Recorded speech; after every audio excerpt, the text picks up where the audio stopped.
नमस्कार दोस्तों, मेरा नाम विजेंद्र राणा है और आप देख रहे हैं पर्वत जन डिजिटल। पर्वत जन डिजिटल के इस खास प्रोग्राम में आप सभी लोगों का स्वागत है। आज हमारे साथ एक खास शख्सियत मौजूद हैं, आम आदमी पार्टी से धर्मपुर विधानसभा प्रत्याशी हिमांशु पुंडीर जी। हिमांशु जी, आपका स्वागत है। नमस्कार सर। हिमांशु पुंडीर जी का परिचय मैं आपसे करवा दूं। हिमांशु पुंडीर जी ने MBA किया हुआ है और इसके अलावा ये एक सामाजिक कार्यों में भी जो है काफ़ी सक्रिय रहते हैं। तो हम पुंडीर जी से ही जानते हैं कि इनकी शिक्षा दीक्षा कैसे रही और कौन कौन से सामाजिक कार्य करते हैं। पुंडीर जी, आप बताएंगे। सर पहले तो मैं धन्यवाद देना चाहता हूँ आपके इस डिजिटल चैनल को, पर्वत जन को, जिन्होंने हमेशा से युवाओं की बात रखी है और हमारे उत्तराखंड के जो जनहित के मुद्दे हैं, आपके माध्यम से हमने भी पहले भी आवाज़ उठाई है और वो आवाज़ जनता तक गई भी है। जहाँ तक बात मेरी है, मैं धर्मपुर विधानसभा में रहता हूँ। मेरी अपनी शिक्षा दीक्षा यहीं उत्तराखंड से हुई है, देहरादून से हुई है। पेट्रोलियम यूनिवर्सिटी से मैंने अपना BBA और MBA किया।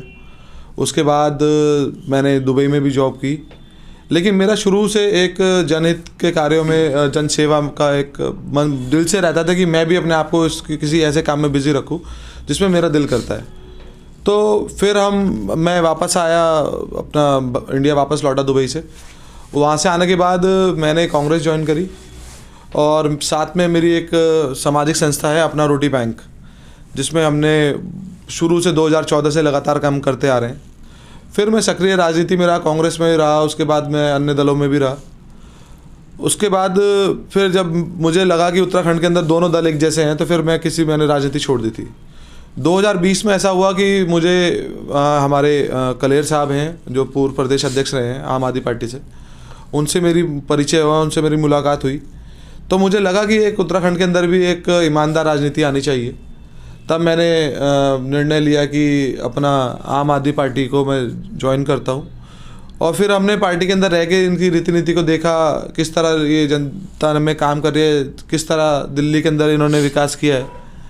उस विकास को देखते हमें भी ऐसा लगा, यार हमारे उत्तराखंड में बने हुए 21 साल हो चुके हैं, अब तो हम देखते ही आ रहे हैं, बचपन से हम देखते रहे हैं कितना, और हम सक्रिय राजनीति में भी रहे, किस दल ने कितना काम किया। तो एक उत्तराखंड को ज़रूरत है, एक बदलाव की, एक परिवर्तन की ज़रूरत है, जिसमें कि युवाओं की और महिलाओं की और सभी भाइयों की एक महत्वपूर्ण भूमिका होने जा रही है। तो पुंडीर जी ने हमें बताया कि युवा इस प्रदेश और इस देश की शान है और युवाओं को जरूर हर क्षेत्र में जो है आगे आना चाहिए। और मैं ये मानता हूं कि शिक्षित युवा ही प्रदेश को जो है, प्रदेश के चहुमुखी विकास का जो है एक अभिन्न अंग है। और शिक्षित युवा हमारे जब आगे आएंगे तभी प्रदेश का विकास हो सकता है। पुंडीर जी, आपने बताया कि आप इससे पहले कांग्रेस में रहे, तो सर कांग्रेस से मोहभंग क्यों हुआ आपका? क्योंकि कांग्रेस भी जो है एक पुरानी पार्टी है, देश को आज़ाद कराने वाली पार्टी है, तो क्यों मोहभंग हुआ आपका कांग्रेस से? देखिए, मैं एक पढ़ा लिखा युवा हूँ, मैंने आपको पहले बताया। मैं बहुत लॉजिकली बात करता हूँ, बहुत प्रैक्टिकली चीज़ों को देखता हूँ। कांग्रेस पार्टी में मैं किसी की बुराई नहीं करूंगा, क्योंकि मैं कांग्रेस में भी रहा हूँ, उस टाइम हमने कांग्रेस को प्रायोरिटी दी, तो मैं ये भी नहीं कहूँगा कि कांग्रेस के अंदर कोई बुराई है।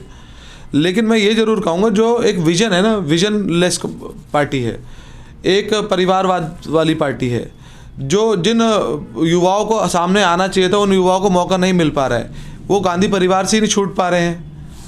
मैं प्रैक्टिकल बात कर रहा हूँ। कांग्रेस के अंदर और भी बहुत बड़े एक सीनियर लीडर्स हैं, ज्योतिराज सिंधिया जी थे उस टाइम, अब तो उन्होंने पार्टी चेंज कर दी। सचिन पायलट जी हैं, युवा लोग बहुत पसंद करते हैं उन्हें। अगर उन जैसे व्यक्तियों को मौका मिलता तो आज कांग्रेस का भी उद्धार होता, लेकिन वो परिवारवाद से ही बाहर नहीं निकल पाए।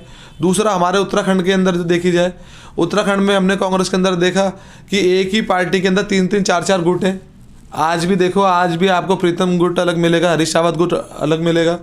पहले इंदिरा देशी थी, वो अपना अलग चलती थी। अब इसमें हमारे श्री गणेश जी भी आ गए। तो आप देखिए, तो इसमें यह है कि गुटबाज वाली राजनीति करते हैं, और जहां बात विकास की जाती है तो विकास के नाम पे ज़ीरो है। तो सर, आपने बहुत बड़ी बात कही कि कहीं ना कहीं जो है परिवारवाद, जो आधुनिक जो है राजनीति में जो है विकास के लिए, जो है राजनीतिक विकास के लिए युवाओं के लिए जो है बहुत बड़ा जो है एक, हम बोलेंगे कि युवाओं के भविष्य के साथ जो है खिलवाड़ है, कि विधायक का टिकट किसे मिलना चाहिए, जो आदमी ज़मीन पर मेहनत करता है और बाद में पता चलता है कि अमुक विधायक के बच्चे को, मंत्री जी के भतीजे को और दिल्ली दरबार से आए हुए ऑर्डर को मान के जो है टिकट किसी और को दिया जाता है। तो हिमांशु जी, मैं आपसे और जानना चाहूँगा कि आपने बात कही कि धड़ों में जो है कांग्रेस बंटी हुई है, गुटबाजी में कांग्रेस बंटी हुई है, तो क्या आपकी पार्टी में गुटबाजी नहीं है? आप लोग साफ सुथरे? देखिए, मैं आपको बताना चाहता हूँ, ये एक पार्टी नहीं है हमारी। आम आदमी पार्टी एक आंदोलन है जिसको अरविंद केजरीवाल जी ने शुरू किया और आज वो पूरे देश में एक बड़ा रूप लेती जा रही है। अभी कुछ दिन पहले आपने चंडीगढ़ के चुनाव देखे, आम आदमी पार्टी चंडीगढ़ निकाय चुनाव में सबसे बड़ी पार्टी उभर के आई। पंजाब में अब चुनाव होने जा रहे हैं, पंजाब के अब सर्वे उठा के देख लीजिए, सारे जितने भी न्यूज़ चैनल है सबके सर्वे यही आ रहे हैं कि आम आदमी पार्टी की 55 से 65 सीट पंजाब में आ रही है। और भी अब आप क्या कहते हैं, उत्तराखंड में देखिएगा बम्पर सीटें आम आदमी पार्टी की आएंगी। कारण बस सिर्फ यही है कि उत्तराखंड की जनता समझ चुकी है कि आज तक इन दोनों पार्टियों ने 5 साल तुम राज करो, 5 साल हम राज करेंगे, और यही डर्रा अपना रखा है। वो उस पर आरोप लगाते हैं, वो उस पर आरोप लगाते हैं। जहाँ बात विकास की आती है, जहाँ बात रोजगार देने की आती है, जहाँ बात लोगों का काम करने की आती है, वहाँ ये दोनों पार्टियाँ जीरो साबित होती हैं। अगर आप ये कहते हैं कि इतना समय हो चुका है, आप भी उत्तराखंड में रहते हैं, आप भी हमारे भाई हैं, आप दिन रात, मैं देखता हूँ आप लोग दिन रात मेहनत करते हैं, रोड पे जाते हैं, आंधी हो, तूफान हो, बारिश हो, ऐसी ऐसी जगह से आप जाके लाइव करते हैं, ऐसी ऐसी जगह की तस्वीर हमें उत्तराखंड की दिखाते हैं। तो इस चीज़ में तो किसी को पूछने वाली बात ही नहीं कि उत्तराखंड में विकास क्या किया है। आज भी हमारे पहाड़ों पे ना लाइट है, ना रोड है, महिलाएं कितना परेशान है, आधी महिला रोड पे दम तोड़ देती हैं, उनके लिए ना हॉस्पिटल है, खच्चरों पे उन्हें ढोया जा रहा है। मतलब शर्म आती है कि 21 साल हो चुके हैं इस प्रदेश को बने हुए और 11 मुख्यमंत्री हमें अब तक मिल चुके हैं। ये मुख्यमंत्री बनाने की तो फैक्ट्री समझ लिया इन दोनों पार्टियों ने।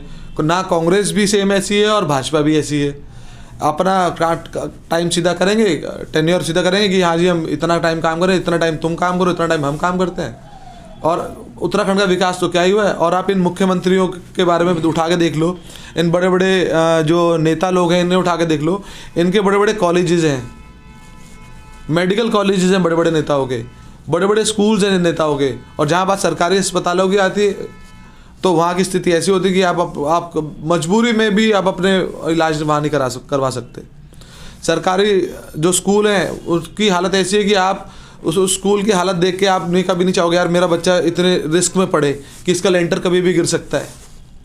ना वहाँ बैठने की सुविधा है, ना उन्हें ना लाइट की सुविधा है, ना उनके शौचालय की सुविधा है। तो मतलब देखा जाए तो उत्तराखंड का अब तक जो हम बात विकास की कही गई है और विकास के नाम पे दोनों पार्टियों ने अपने घर बढ़े हैं और अपने लिए सोचा है। जनता के लिए तो इन्होंने कुछ नहीं सोचा। लेकिन इस बार परिवर्तन होने जा रहा है और बहुत बड़ा परिवर्तन होने जा रहा है, जिसमें कि जनता अरविंद केजरीवाल जी को पसंद कर रही है, कर्नल कोठियाल जी को पसंद कर रही है। कर्नल कोठियाल जी एक हमारे उत्तराखंड के एक ऐसे नाम है, एक ऐसी सोच है जो बिना मतलब आप ये समझिए अभी तक उन्होंने हजारों युवाओं को रोजगार दिलवाया है, हजारों युवाओं को उन्होंने अपना भर्ती आर्मी में भर्ती कराई है। तो सोचो ना, एक व्यक्ति जब बिना किसी पद पे रहते हुए देश हित की बात करता है और हमारे उत्तराखंड से हजारों युवाओं को एक आर्मी के अंदर उन्हें फ्री में ट्रेनिंग करवाते हैं और उन्हें भर्ती करवाते हैं। ऐसे व्यक्ति के हाथ में अगर सत्ता आएगी, आप सोचिए ना कि युवाओं के लिए वो क्या कुछ नहीं कर देंगे। महिलाओं की बात करी जाए, महिलाओं के लिए हमारे अभी अरविंद केजरीवाल जी ने गारंटी दी है कि हर महिलाओं को 1000 रुपया मिलेगा। सर मैं रोकना चाहूँगा, जो 1000 रुपये वाली जो स्कीम थी और जो फ्री वाली जो स्कीम है, मतलब जो मैं क्षमा चाहूँगा, मैं से फ्री कहूँगा। तो सर ये इस चीज़ का जो है जनता जो है इसके जनता के बीच जो आप लोग छाप नहीं बना पाए कि जो है हम 1000 रुपये की जो आपने बात कही महिलाओं को देंगे और फ्री बिजली की जो आपने बात कही थी, तो जनता को जो है आप इस अपनी बातों में जो है इसे प्रभावित नहीं कर पाए। कहाँ कमी रह जाती है? भैया मैं आपको बताना चाहता हूँ, ये कमी हमारी तरफ से नहीं, ये बीजेपी आईटी सेल और ये कांग्रेस का जो आईटी सेल है ये परेशान है इन सब चीज़ों से। हमारे पास ऑलरेडी ब्लूप्रिंट है, हमने दिल्ली में करके दिखाया है, हमने दिल्ली में बिजली भी फ्री करके दिखाई है। अब हम उत्तराखंड में भी कह रहे हैं कि हम 300 यूनिट देंगे। सर बिजली तो आप देंगे, हाँ जी, परंतु कहाँ से देंगे सर? और इसका राजस्व जो है हमारी जो राज्य की अर्थव्यवस्था है, पहले से हम कर्ज में चल रहे हैं, तो क्या और कर्ज में डालेंगे राज्य को? देखिए दिल्ली एक ऐसा प्रदेश है जो पहले कर्जे में था और जब से अरविंद केजरीवाल जी के हाथ में सत्ता आई है, दिल्ली एक ऐसा प्रदेश है कि जो कर्जे से उभर के आगे निकला है। वहाँ पे बिजली भी फ्री है, वहाँ पानी भी फ्री है, और जब बड़े बड़े नेताओं को बिजली फ्री मिल सकती है, बड़े बड़े मंत्री संतरी को बिजली फ्री मिल सकती है, हम लोग तो आप जैसे लोगों के लिए सोच रहे हैं, हम तो आप जैसे भाइयों के लिए सोच रहे हैं कि यार एक आम परिवार को अगर 300 यूनिट बिजली फ्री मिल जाए। देखिए बिजली कहाँ बन रही है, कहाँ बन रही है, मैं आपसे पूछता हूँ। बिजली सर हमारे यहाँ बनती है, हमारे राज्य में बनती है। कहाँ बन रही है, कितने डैम है हमारे उत्तराखंड में? सर डैम तो बहुत है, टिहरी डैम हमारा बहुत बड़ा है, टिहरी डैम ना, छोटे मोटे मैं आपको बताना चाहूँगा जितनी बिजली हमें चाहिए ना, इससे 10 गुना बिजली हमारा उत्तराखंड बना रहा है। पहाड़ हमारे, पानी हमारे, लोग हमारे। यहाँ पे त्रासदी, अभी थोड़े दिन पहले त्रासदी हुई एक डैम में कि हजारों लोग मरे। कहाँ के लोग मरे? वो हमारे उत्तराखंड के लोग थे। वो हमारे उत्तराखंड की शहादतें जुड़ी हुई हैं इससे। हमारे उत्तराखंड के अंदर अगर हम अपने युवाओं के लिए, हम अपने जो हमारे उत्तराखंड भाई हैं उनके लिए अगर रोजगार की बात कर रहे हैं, उन्हें सरकारी भत्ता देने की बात कर रहे हैं, मैं आपकी मेरी बात सुनिएगा, हम अब महिलाओं को 1000 रुपये देने की बात कर रहे हैं, तो आप मुझे ये बताइए कि क्या गलत नीयत है क्या हमारी? सर बिजली और जो है आप बोल रहे हैं कि 1000 रुपये महिलाओं को, इसकी जगह पे आप युवाओं के लिए जो रोजगार की बात क्यों नहीं करते कि हम हर घर से एक रोजगार देंगे? हम तो ऑलरेडी कह चुके हैं इस बात को। तो सर मुहर जनता ऑलरेडी कह चुके। हमारी सरकार आते ही शुरू के 6 महीने में जितने भी युवा हैं, मैक्सिमम युवाओं को नौकरी मिलेगी। और ये हम नहीं कह रहे, ये अरविंद केजरीवाल जी की गारंटी है। अरविंद केजरीवाल जी एक ऐसा नाम है जिसको जिनकी बातों पे लोग विश्वास करते हैं। वो, मैं पहली बात बताना चाहूँगा, वो नेता नहीं है, वो एक आम आदमी है। आम आदमी के दिल का दर्द समझते हैं। उन्हें एक आम आदमी को क्या सरकार से क्या चाहिए वो उस बात को समझते हैं, धरातल की बात करते हैं। उन्हें शोशोबाजी करने की आदत नहीं है। लेकिन इतना ज़रूर कहूँगा, इस बार उत्तराखंड के अंदर सत्ता परिवर्तन होने जा रहा है भाई साहब, और जनता आम आदमी पार्टी को बहुत पसंद कर रही है। जनता त्रस्त हो चुकी है, परेशान हो चुकी है। उन्हें भी एक स्थिर सरकार चाहिए। ये मुख्यमंत्री बदलने का खेल पूरे प्रदेश ने देखा है, पूरे देश ने देखा है कैसे इन्होंने मुख्यमंत्री बदलने का खेल कर रखा है। आधे नेता चुनाव के समय में कांग्रेस छोड़ के भाजपा में आते हैं, भाजपा वाले कांग्रेस में चले जाते हैं। तो कोई वोट का आधार तो हुआ नहीं ना।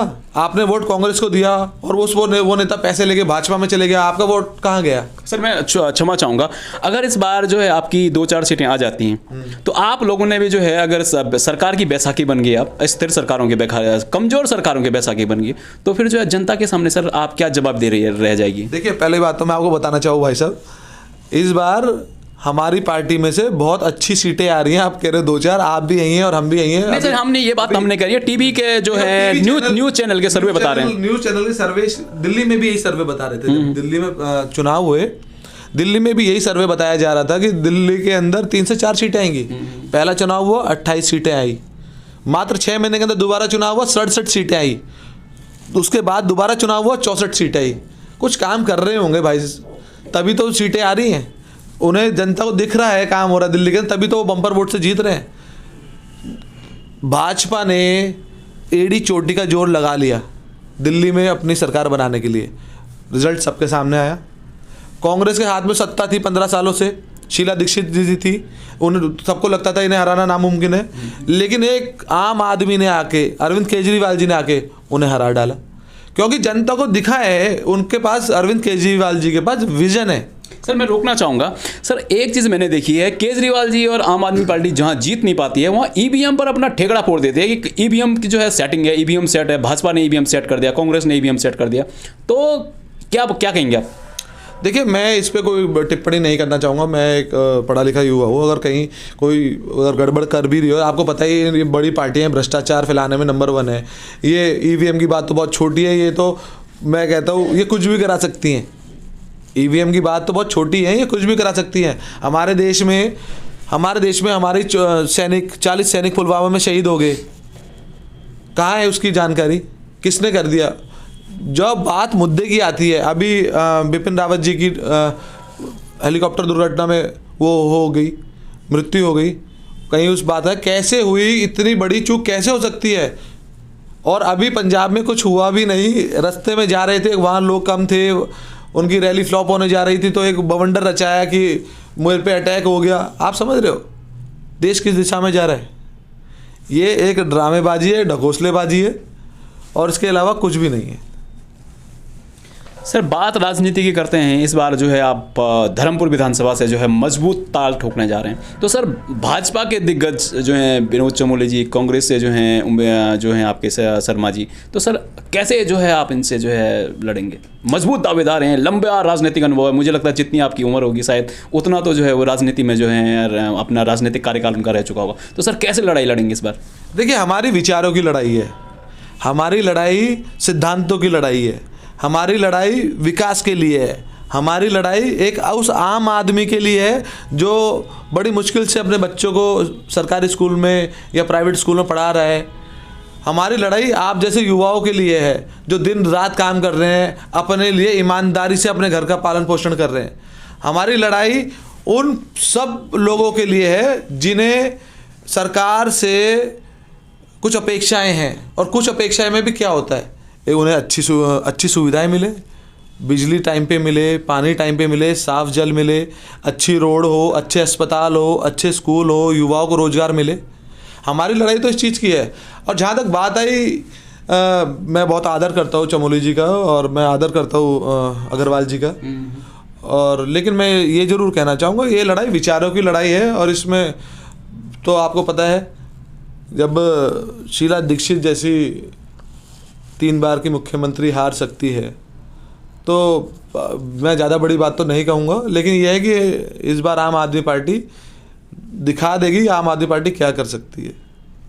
सर आपने कहा कि जो है आम आदमी पार्टी के पास विजन है राज्य के युवाओं के लिए, राज्य के जो है विकास के लिए, पहाड़ के लिए। सर इतने बड़े विजन होने के बावजूद जो है मैं देख रहा हूँ कि बड़ी संख्या में लोग जो हैं आपकी पार्टी में आए, बड़े बड़े नेता, मैं नाम नहीं लेना चाहूँगा क्योंकि नाम लेने से व्यक्तिगत हो जाएगा, तो क्यों मोह भंग हो जाता है इन लोगों का आपकी पार्टी से, जब आपकी पार्टी के पास इतना बड़ा विजन है और अच्छे खासे नेता आपके भाजपा और कांग्रेस के लोग आपके पास आए, क्यों, क्या महत्वाकांक्षाएं आप उनकी पूरी नहीं कर पाए? देखिए, जो व्यक्ति ज़्यादा महत्वाकांक्षी होता है वो ज़्यादा देर ना किसी पार्टी में टिक नहीं पाता। अरविंद केजरीवाल जी की जो पार्टी है वो ऐसी पार्टी नहीं है कि आप अगर बहुत बड़े नेता हैं, कांग्रेस से आए हैं या बीजेपी से आए हैं या किसी भी अन्य दल से आए हैं और आपके पास अगर बड़ा नाम है तो सीधा आपको हम किसी बड़े पद पर बिठा देंगे। नहीं, आपको अपने आप को प्रूफ करके दिखाना है, आपको धरातल पे काम करके दिखाना होगा। अगर आपको कोई पार्टी से कोई महत्वाकांक्षा है भी तो पहले आपने आपको प्रूफ करके दिखाइए कि हाँ हम उस पद के लायक हैं, हाँ हम उस चीज़ को डिज़र्व करते हैं। ये अरविंद केजरीवाल जी की पार्टी, मैं आपको दोबारा बताना चाहूँगा, वो नेता नहीं है, वो एक पढ़े लिखे आम आदमी है, वो पढ़े लिखे अधिकारी हैं। उन्हें बहुत अच्छी तरह पता है कि देश कैसे चलाया जाता है, राज्य कैसे चलाया जाता है। सर आप कहते हैं कि हम विकास वाली राजनीति करेंगे, हम ये देंगे, हम ये सब चीज़ें जो है जनता को जो है उपलब्ध करवाएंगे, तो आपकी राजनीति सर और लोगों की राजनीति से जो है कैसे भिन्न है सर? क्योंकि और लोग भी तो यही बात कहते हैं कि हम जो है ऐसा करके दिखाएंगे, हम वहाँ जगह तक राज्य को ले जाएंगे। देखिए, जो हमने कहा है, हमने पूर्व में कहा है वो हमने किया भी है। अरविंद केजरीवाल जी ने जो पहले पूर्व में कहा मैं ऐसा करूँगा वो करके दिखाया है। एक अकेला ऐसा व्यक्ति है जिसने राजनीति की परिभाषा बदल दी। हमारे उत्तराखंड का इन दोनों पार्टियों ने सिर्फ नाम बदलने का काम किया है, उत्तराखंड से कभी उत्तरांचल, कभी उत्तरांचल से कभी उत्तराखंड। इन्होंने कहा कि हम हिमाचल से ज़्यादा विकास करके दिखाएंगे। अरे क्यों किसी दूसरे राज्य के पीछे पड़े हो? उत्तराखंड के अंदर किस चीज़ की कमी है? उत्तराखंड के अंदर एक से एक चीज़ है, एक से एक टूरिस्ट प्लेसेस हैं। अगर आप काम करना चाहें, आप पहाड़ों का विकास करें, अच्छी रोड पहाड़ों में दें, तो टूरिस्ट लोग ऑटोमेटिकली यहाँ आएंगे। उत्तराखंड का विकास भी हिमाचल से ज़्यादा हो सकता है अगर यहाँ पे एक अच्छा विजन हो। और ये मेरी गारंटी है, आप लिखवा लीजिए कोरे कागज़ पे मेरे से, अगर आम आदमी पार्टी की सरकार उत्तराखंड के अंदर बनती है तो निश्चित रूप से उत्तराखंड की जो परिभाषा, जो कल्पना हमने की है, हम युवाओं ने करी है, आप लोगों ने करी है, उस उत्तराखंड अब ज़्यादा समय दूर नहीं रह पाएगा। उत्तराखंड के अंदर बदलाव होने जा रहा है और इस बार सत्ता परिवर्तन होके रहेगा भाई साहब। तो हिमांशु पंडित जी ने सत्ता परिवर्तन की बात कही है और कहा है कि इस राज्य के लिए जो है विजन की जरूरत है। हिमाचल प्रदेश से आगे जो है आम आदमी पार्टी राज्य को ले जाएगी। आपने अपना अमूल्य समय हमें दिया, आपका बहुत बहुत धन्यवाद है सर। राणा जी, मैं धन्यवाद देना चाहता हूँ आपको और आपके पूरे टीम को, आपके पूरे चैनल को, कि आपने मुझे अपना मंच प्रदान किया और एक हमारी बात जो जनता तक पहुंचानी थी आपके माध्यम से, और मुझे पूरा विश्वास है आपके माध्यम से हमारी बात जनता समझेगी भी और जनता तक हमारी बात और हमारी आवाज़ पहुंचेगी भी।